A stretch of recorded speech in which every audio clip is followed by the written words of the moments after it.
Hoje nós vamos falar um assunto muito interessante. Na terceira idade a gente tem muita coisa em a ver com esse assunto, que é sobre visitar.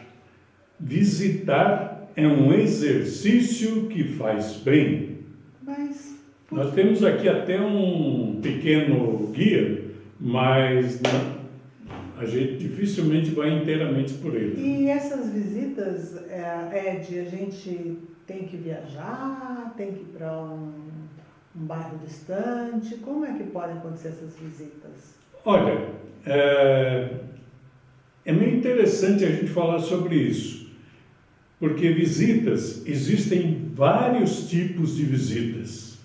Nós vamos, por exemplo, pegar alguns pontos, algumas visitas que a gente sabe como terceira idade, ou como cidadãos normais, né? Como que isso se comporta, quais são as mais frequentes. Vamos começar, por exemplo, quando você é convidado formalmente. Como assim, convidado formalmente? Formal é quando alguma coisa é formalizada. Lembro-me do tempo da engenharia de processos, etc., que tinha esse lance. Vamos formalizar? Então vamos pôr no papel. Ou seja, um convite formal é quando você recebe um convite escrito. Tipo entendeu? Entendi. Nossa, mãe, uma mulher tão experiente, né? Mas... Eu não sabia, que bom que você está me ajudando. Então, o que acontece? Lá tem horário, lá tem o dia, né? Tem o endereço e geralmente os convites são enviados tempos antes. Por exemplo, um casamento.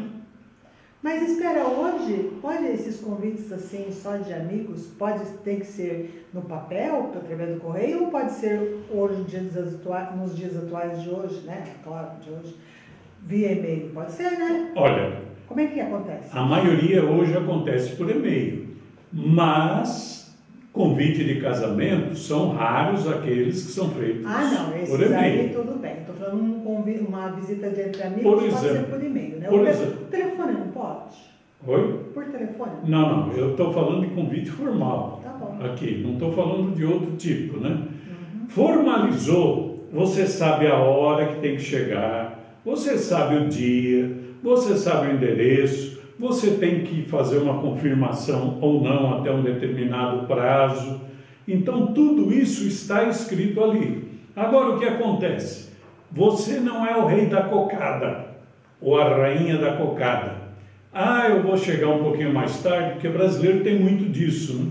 Eu vivi alguns anos fora, lá pela Europa, né? E lá tudo é formalizado. Até hoje, mesmo com a existência de e-mail, porque é outra cabeça. Nós somos um país mais jovem, né? Um país mais descontraído. Então, você não será e não é o único convidado.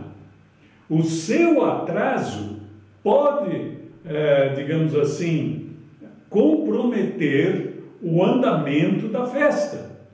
Quantos e quantos casamentos eu já fui, você também, e chega lá, o padrinho fulano não apareceu ainda. E a noiva fica esperando. Cara, você não é a noiva.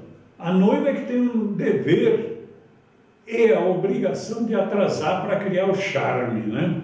Mas você não. Então o cara chega lá, dá uma de doce e tal. O que é isso, gente? Convite formal. Ele age dessa forma, né? Então, sem atrasos. E quando é só para mim ou para minha família? Tem diferença? Tem. Brasileiro é especialista em aprontar. Vou contar para vocês o que acontece. Quando é um convite assim, para a tua família, mesmo aqueles convites de casamento e tal, que a gente falou lá, formalizado, seja formalizado ou não, o convite é para você e sua família. Acabou. Leva lá os seus pequeninos, Se houver uma restrição aos pequeninos, você já fica sabendo, né? E existem alguns brasileiros muito inteligentes, muito solidários, né? Eles acabam convidando outras pessoas que não tem nada a ver com o que está fazendo o convite. E isso é ruim para o anfitrião, né? Porque ele já tem até as coisas que ele vai oferecer dentro daquele número de pessoas. Seria isso inconveniente? Eu vou falar uma coisa para você, talvez você não saiba, mas eu trabalhei, depois que larguei o meu trabalho e tal, resolvi ser fotógrafo. E uma vez eu estava fotografando um casamento numa cidadezinha perto de Jundiaí, e um casalzinho simples, mas muito legal, e eles eram de uma... Eles não, um deles, eu não me lembro exatamente quem, era de uma determinada igreja, dessas modernas aí e tal. Sabe o que aconteceu? Pouquinho antes de começar o casamento, encostam dois ônibus cheios de gente. Mas deviam ser convidados deles, né? Não, era só a tia dela. E ela levou o bairro inteiro? Era a tia dela. E ela levou o bairro inteiro? Não, levou a igreja inteira. Aí o que acontece? Ela que tinha previsto lá uns 150 convidados, tinha mais uns 100 adicionais. A noiva, quando ficou sabendo, chorou, porque eles não tinham dinheiro para pagar, digamos assim, para todo mundo. Quer dizer, nessa hora não é nem a questão do dinheiro, já não dava mais tempo de ser... Também não dava, o casamento ia começar. O homem do buffet lá, eu me lembro muito bem, ele falou, eu vou ter que pegar um peito de frango e cortar em 4, porque não tem jeito, não tem como, né? E então, é um negócio muito indelicado. Então se você... a questão é não levar extra. Você foi convidado. E se não tiver jeito, comunicar se é possível levar essa pessoa aí. Exato. Agora, por exemplo, a sua namorada, né? Seu namorado, é outra coisa, eles sabem disso. Pode ser que exista uma pessoa a mais, mas no máximo uma. Então, agora, quando você for convidado, não vai me encostar com o ônibus lá. Então, quando você for convidado, você me leva? Eu levo, então, levo. Tá bom, eu também levo vocês. Ser uma pessoa educada, uma pessoa fina, né? Mas só isso? Não, e outras cositas más, mas... As então, cositas más você deixa para depois. Isso, a gente deixa... E aí, eu vou lá, eu não posso comer doce. Isso aí, é um problema. Como é que eu faço? Restrição alimentar. Eu vou ser convidada para um almoço. Não. Eu tenho que dizer para a dona da casa que eu não Ou levar um marmitex à parte. Já pensou você levando um marmitex à parte? Assim, todo mundo lá comendo a sua comida e tal, francês. Não vai pegar bem, né? Então, como é que eu faço? Vamos supor que eu não possa comer açúcar, não é o meu caso, mas vamos supor, eu tenho a restrição a glúten, né? Hoje está muito na moda, ou a lactose. Eu comunico isso para a anfitriã? Não. Ou eu simplesmente me adapto, dou meu jeitinho lá na hora? Como é que eu faço? Tem dois aspectos. Modernamente, a gente sabe desses problemas de restrição de glúten, tem diabético. Aliás, tem um menino que trabalhou comigo uns tempos atrás, vocês podem não acreditar, mas ele achava que diabético era um cara que tinha o diabo no corpo.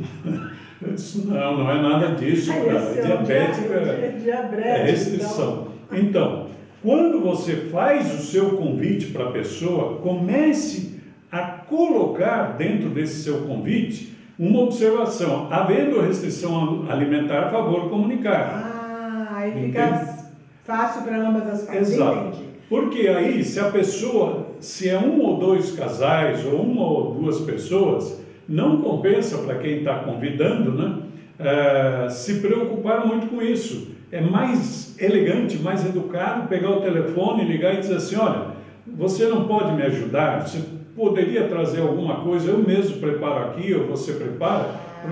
porque senão fica um negócio meio chato, né? E vamos supor, eu tenho as minhas amigas, meus amigos, você também, né? Aí, Eu tenho mais amigos que amigas, porque amiga, se eu tiver muita amiga aí, eu levo porrada na certa. Só que aí acontece assim, acho que não só comigo. A gente nunca foi à casa dessas pessoas. São amigos assim, na nossa idade geralmente, né? De academia, de sair para ir a um cinema, um teatro.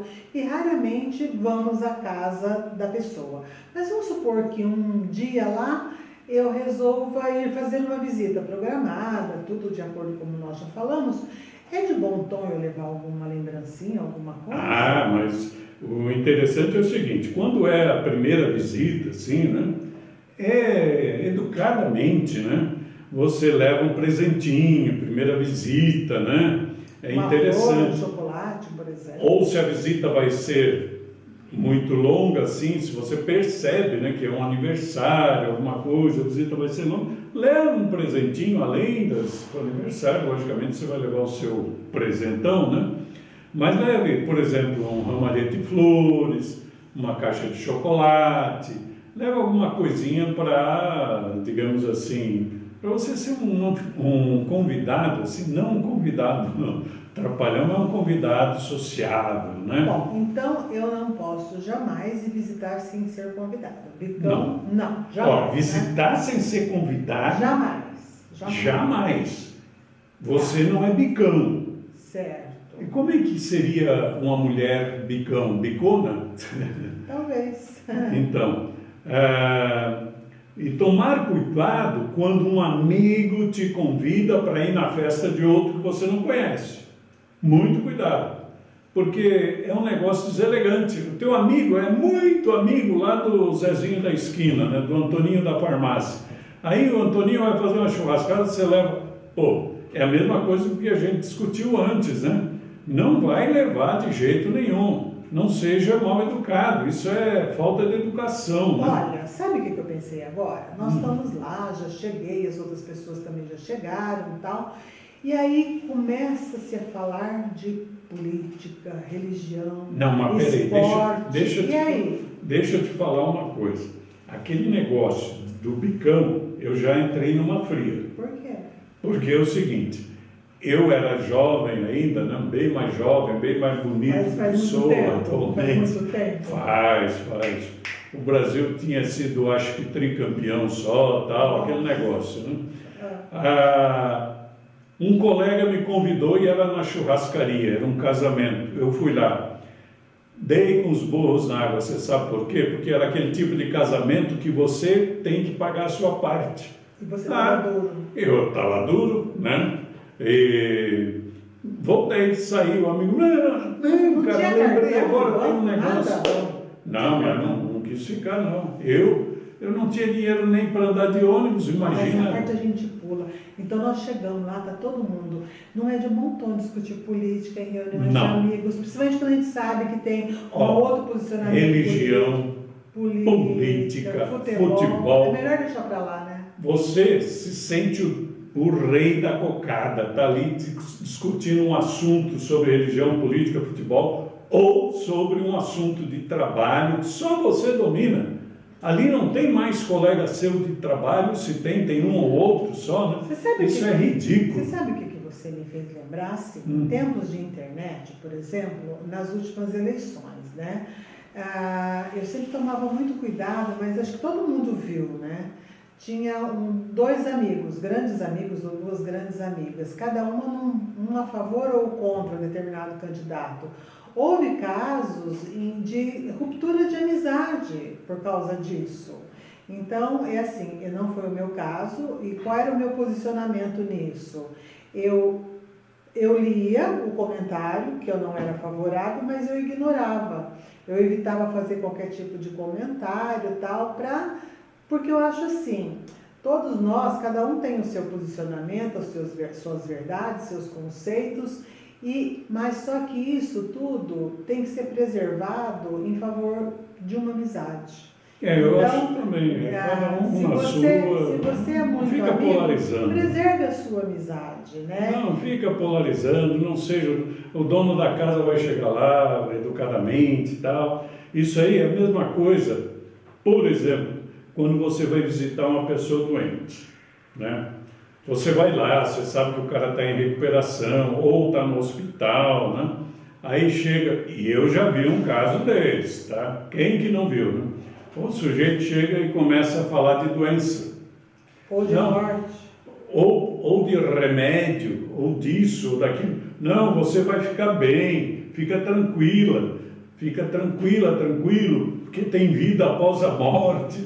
Pô, cara, o sujeito sofreu um acidente, aí está lá, você tem vida após a morte. Cara, esse sujeito já deve saber alguma coisa que eu não sei lá dos médicos, né? E muito cuidado, por exemplo, entre os evangélicos existe aquele hábito de chegou, e os católicos também, mas mais entre os evangélicos, aquele hábito de você chegar no final da visita fazer uma oração, ó Senhor, ó isso, ó aquilo, tal, e de repente fala, cuida dele, não deixa que ele vá para outro, tal. Que é isso, né? Ou coisa parecida, né? Fale sempre sobre o futuro. Arrume sempre assuntos nessas visitas a doentes sobre o futuro. Evite falar nomes de pessoas, principalmente as vivas e que estão em sanatórios ou outras situações. Tem tanto assunto para falar, né? Vamos botar uma piada. Mas você vai visitar o doente, ainda vai falar de doente. Você mata o cara ali, o cara acaba morrendo. Eu estou na casa da pessoa, fui, de repente, eu preciso ir ao banheiro. Chegou, não tem papel higiênico, meu Deus, isso já aconteceu. E aí? Acontece de vez em quando isso aí. E quem que já não passou por essa? Chegou lá, tem um rolinho de papel, já está no fim, tal, e tal. Dá para quebrar o galho, né? Depende, né? Depende do que o cara comeu na hora do almoço. Né? Então, avise o dono de casa ou a dona de casa. Vamos lá, no papel não. Vai assim na surdina e fala, tá faltando sabonete líquido lá, tá quase no fim, toma cuidado, né? Acabou. Sabe por que isso? É bom você avisar, porque pode acontecer o seguinte detalhe. Você saiu do banheiro, aí entra outro que é da casa, etc., e vê que está faltando, etc., o cara diz, esse cara comeu o papel, né? Tomou o sabão líquido, alguma coisa. Então, antes que você seja cobrado pela má educação de ter consumido tudo aquilo que está lá dentro, ou o resto que estava lá dentro, é melhor você avisar. E você se torna até, digamos assim, uma pessoa mais considerada ainda. E é bom sempre deixar o ambiente em ordem. Mas e aí, se eu resolver visitar uma pessoa que mora longe, por exemplo, em outro estado, como é que eu devo proceder? Olha, isso acontece muito comigo também. Eu sou do sul, sou lá da terra de Santa Catarina, aquela terra maravilhosa.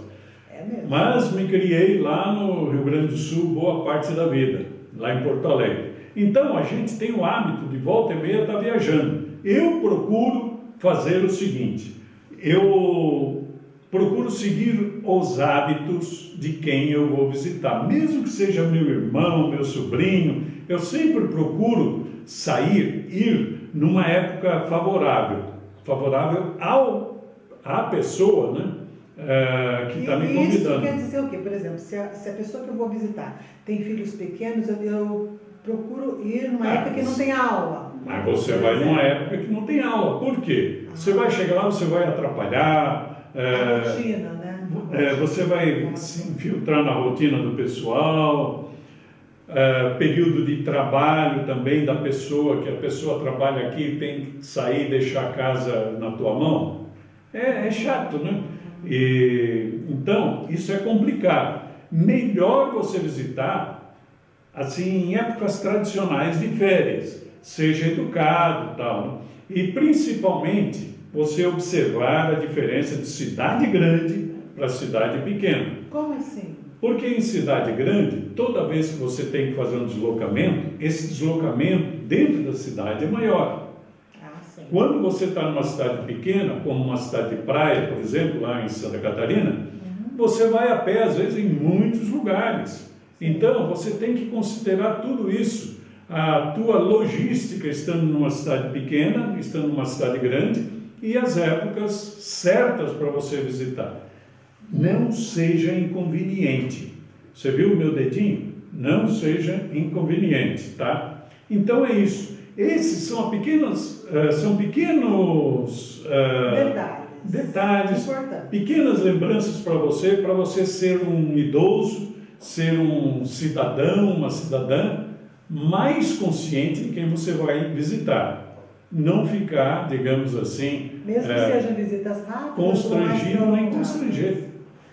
Exatamente. E vocês, como sempre, serão sempre muito bem recebidos aqui na nossa salinha de visita, onde a gente vai sempre estar trocando algumas ideias, né? Aliados à nossa experiência já de segunda, terceira. A experiência é a mãe da ciência, já dizia Albert Einstein. Quer dizer, todo mundo fala que foi ele que falou, mas ele nunca falou isso para mim. Sabe o que me passou pela cabeça agora? Se vocês quiserem escrever pelo e-mail que vai ser colocado abaixo, deem sugestões de assuntos que vocês gostariam que nós abordássemos. E por enquanto, então, muito obrigada pela atenção de todos. Beijo grande, fiquem com Deus. E até breve. Até breve. Tchau.